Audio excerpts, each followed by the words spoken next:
xafladda hameenka horumarinta dhalinyarada iyo haldoorka Soomaaliyeed ayaa waxaa lagu qabtay magaalada Minnesota. Wariyaheenna Deeq Darajo ayaa warbixinta warkaasi Minnesota nooga soo diray.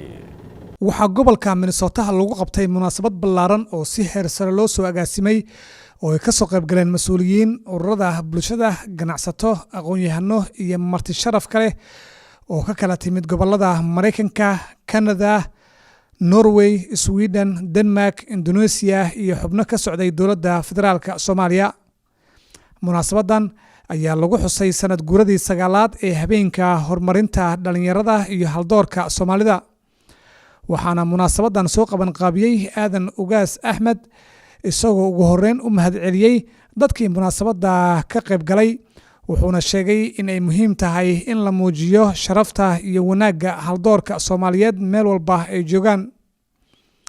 xafladan oo ah mid sanad walba la sugo ayaa waxaa abaalmarin la guddoonsiiyay dad kala duwan. sanadkan waxaa abaalmarino la guddoonsiiyay Abuukar Axmed Maxamed oo ku magac dheer Abuukar Shiino.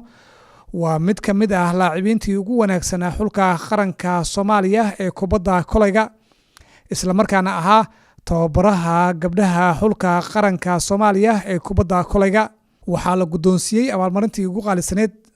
waxaa sidoo kale abaalmarintaasi la mid ah la guddoonsiiyay Maryan Ibraahim Jaamac oo ku magac dheer Qaynuun oo ka mid ahayd gabdhihii xulka qaranka Soomaaliya ee kubadda kolayga ugu firfircoonaa isla markaana ay tiigsan jireen gabdho badan. Caaisha Nuur oo ah gabar maqalka la oo Quraanka Kariimka dhameysay ayaa iyada iyo macalimadeeda Idil Maxamed la siiyay abaalmarin kaasi oo dadkii ka soo qayb galay xafladda ku abuurtay qalbiyadooda khushuuc. hadiiba Caaisha oo maqalka la ay Quraanka Kariimka 114tiisa ay xafiday taasi oo dad badan ay isweydiiyeen maxaa hortaagan annaga.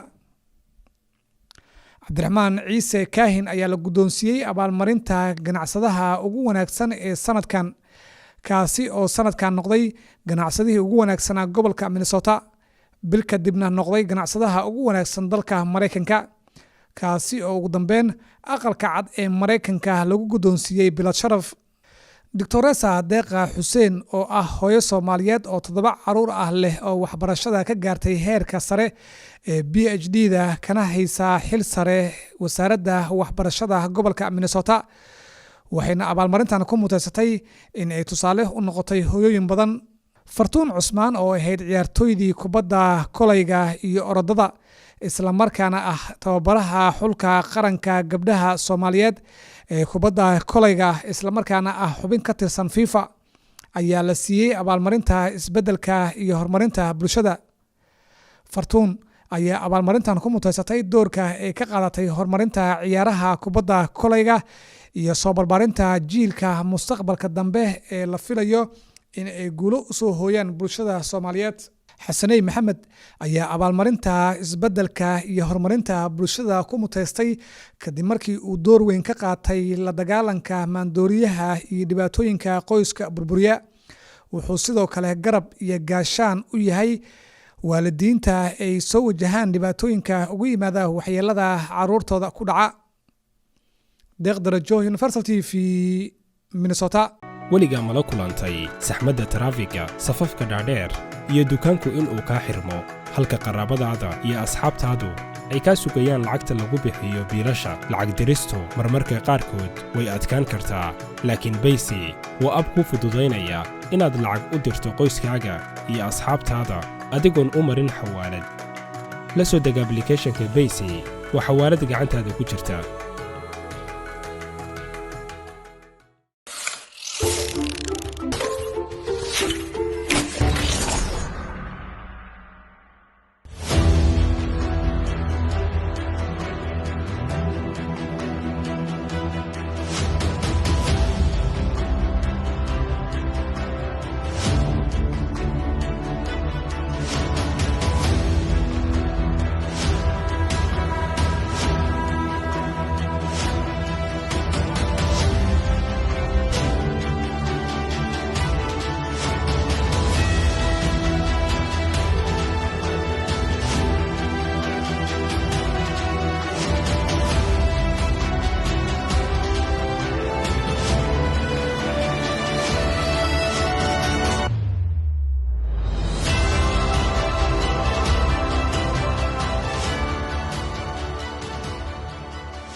jooradeedo marka subax jarmaadada jideerkaaga soo tagay aanan juuqda celin karin